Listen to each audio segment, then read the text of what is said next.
In this week's episode of Working with Productivity, I want to talk to you a little bit about the tools that you're using to manage your productivity and indeed your time. Now, I've covered this a few times in my blog posts, and I've covered this maybe in a few videos that I've done in the past, but it's something that keeps coming to my mind every time I am working with productivity and thinking about how to make productivity for you guys more efficient, more effective, and more fast, really, because we do live in an incredibly fast world. Now, one of the things that I always keep coming back to is if you are app switching, and what I mean by app switching, always switching to different apps, the latest, the greatest, the shiniest, newest tool on the market, you're having to learn a whole new way of doing things. That's on top of having to migrate all the information that you had in your previous app to your new app. And all that is taking up valuable time that you could be spent doing things that really matter, spending time working on your goals, spending time with your family, spending time with your friends. I mean, there's a lot of wasted time migrating to new apps. Now, of course, if your current app really isn't working for you, and it's making you have to do more work than is necessary, then of course you should switch apps. But I've found that 90% of the cases, that is never the problem. The problem is having to switch apps. Now, the biggest problem is having to learn the new app. Migrating data might only take a few hours. Learning a new app is a drag on your productivity because it's slowing down the whole processes. Now, for example, when I'm using my computer here at home, what I do is I use Shift Command A to add a task to Todoist. It doesn't matter what window I'm in, what application I'm using at the time. If an idea comes to me or a commitment comes to me, Shift Command A and I can just add it straight into my Todoist inbox. It's almost like I don't have to think about it. It's like task, Shift Command A. The same with Evernote. I use Evernote all the time. It's always open on my computer. I use Option E, which brings up a quick entry dialog box. I can type in whatever I want. Of course, I've got the web clipper on my browser of choice. I don't even have to think about how to do anything in Evernote because I know how to do it. I've been using it for so long. Now, recently, as some of you know, if you've been following this series, I updated my laptop and I now have a new MacBook Pro, which is searingly fast. And it also allowed me time to have a look at my whole system and to see if I can make it more efficient. Keyboard shortcuts, of course, is one of the best ways to make your systems or make the way you work more efficient. The fact that you're using a mouse or a trackpad to move around the screen is actually quite slow.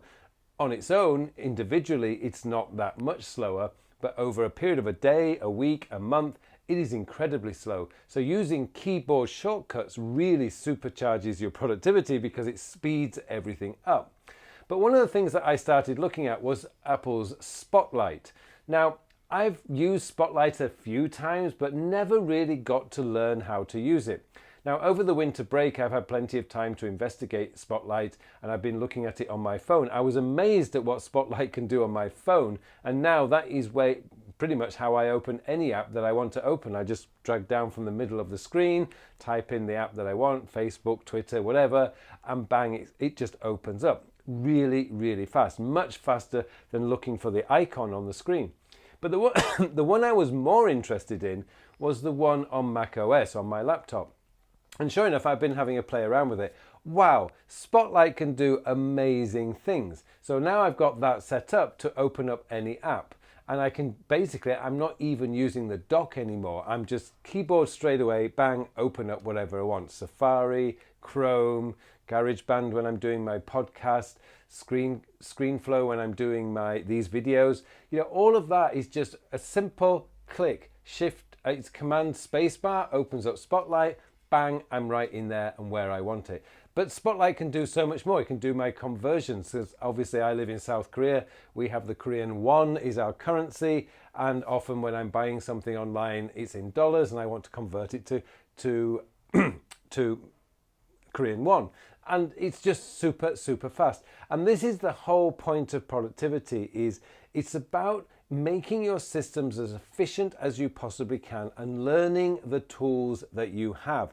If you use Apple's Pages all the time, go deep, go find out what it can do, what you can do. Pages is one of those classic ones. On the surface, when you look at Apple Pages, it looks very minimalist. But underneath, when you start going into the menus, you can find some amazing things that Pages can do. And it's right up there with Microsoft Word when you delve deep. And it's one of those things that you can really go deep and learn how to use it properly. So whatever applications you're using for your to-do list manager, whatever application you're using for your notes app, and indeed if you're not using the standard built-in calendar, you're using something like Fantastical or Google Calendar or Microsoft Exchange Calendar, go deep, go find out what you can do. Really, really learn how to use those applications. That is definitely not time wasted, because as you speed up your processing of all your work that you're doing, you're getting faster, you can get more work done, which allows you to be able to finish work sooner, and then you can spend more time doing the things that you really love doing with the people you want to do it with. And that's really the key of productivity. The productivity is not about doing more work in more hours.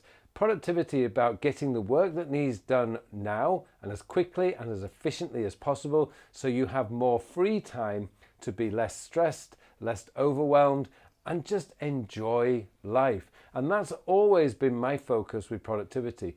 But it starts with learning the tools. Every Saturday night, I will spend at least 1 hour researching the tools that I have. And as I say, recently I've been looking at Spotlight, so I'm using that as an example. And I've been going on YouTube and I've been looking at lots of videos on how to get the most out of Spotlight. And I have been amazed at what it can do. And I think really that's it. For those of you in the Apple ecosystem, have a look at Spotlight. I think you might find it will save you a lot of time. But this goes the same with whether you're in the Windows world, or whether you're in the Google world, or whether you're in the Apple world. It doesn't really matter. Look at the tools that you use on a regular basis and really try to figure out, go deep into them, open up those menus and see what things can do. Because you might find that it will help you to speed up the work that you're doing. And just remember, every time you're clicking your mouse, that really is slowing things down. Try to learn the keyboard shortcuts. That's one of the best tips anyone can give you to help you to become more productive. Getting those keyboard shortcuts right down. And remember, in most systems, you can alter the keyboard shortcuts as well. You can actually change them to suit your thinking better. So have a look at things like that. Go on YouTube, go and have a look at what you can actually do. There's amazing things that you can do that will help you to speed up your productivity system. And as I keep saying to so many people, every time you switch an app, it's not just the data migration that's going to slow you down. It's also having to learn a new tool to figure out how to do something that you could do without thinking before, which is why you shouldn't be switching apps unless your current app is not doing the job it's meant to do. Okay, well, thank you very much for watching this episode of Productivity Mastery. Like I said last week, if you do have a question that you would like me to answer in this show, please leave a comment in the comment section below, and I'd be more than happy to answer the question for you in this Productivity Mastery series. Well, thank you again for watching this episode. It just remains for me now to wish you all a very, very productive week. Thank you for watching this video. If you liked what you saw and you would like to learn more about becoming better organized and more productive, then get yourself enrolled in my free beginner's guide to creating your own COD system. And if you'd like to learn more about how I can help you, then visit my website at carlpullein.com. All the details are in the show notes below.